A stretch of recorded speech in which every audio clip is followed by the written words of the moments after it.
ఇప్పుడు కొన్ని express update వార్తలు. సార్వత్రిక ఎన్నికలు 2024లో భాగంగా జరగనున్న నామినేషన్ల ప్రక్రియకు అందరూ సహకరించాలని తిరుపతి నియోజకవర్గ రిటర్నింగ్ అధికారి, నగరపాలక సంస్థ కమిషనర్ అదితి సింగ్ అన్నారు. నామినేషన్ల ప్రక్రియపై నగరపాలక సంస్థ కార్యాలయంలో గుర్తింపు పొందిన రాజకీయ పార్టీల నాయకులతో బుధవారం సాయంత్రం తిరుపతి నియోజకవర్గ రిటర్నింగ్ అధికారి సమావేశం నిర్వహించారు. ఈ సందర్భంగా తిరుపతి నియోజకవర్గ రిటర్నింగ్ అధికారి అదితి సింగ్ మాట్లాడుతూ, సార్వత్రిక ఎన్నికల భాగంగా ఈ నెల 18 నుండి నామినేషన్ల స్వీకరణ జరుగుతుందన్నారు.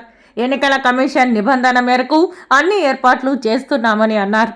నామినేషన్లు వేయనున్న అభ్యర్థులు కూడా ఈ నిబంధనల మేరకు సమర్పించాల్సి ఉంటుందని అన్నారు.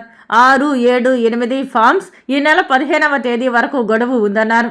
ఈ నెల 12, 13, 14 తేదీలలో రేణిగుంట వద్ద గల గోడౌన్ నందు ఈవీఎంల ర్యాండమైజేషన్ చేస్తామని, పూర్తయిన వాటిని ఎప్పటికప్పుడు స్ట్రాంగ్ రూమ్ కు తరలించడం జరుగుతుందని అన్నారు. ఈ ప్రక్రియకు గుర్తింపు పొందిన రాజకీయ పార్టీల నాయకులు రావాలని అన్నారు. నామినేషన్ల స్వీకరణ రిటర్నింగ్ కార్యాలయం మరియు అర్బన్ తహసీల్దార్ కార్యాలయం వద్ద ఏర్పాటు చేస్తున్నామని అన్నారు.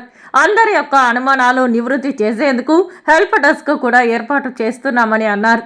ఎన్నికల కమిషన్ నిబంధనల మేరకు చేస్తున్న ఈ కార్యక్రమాలలో అందరూ సహకరించాలని అన్నారు.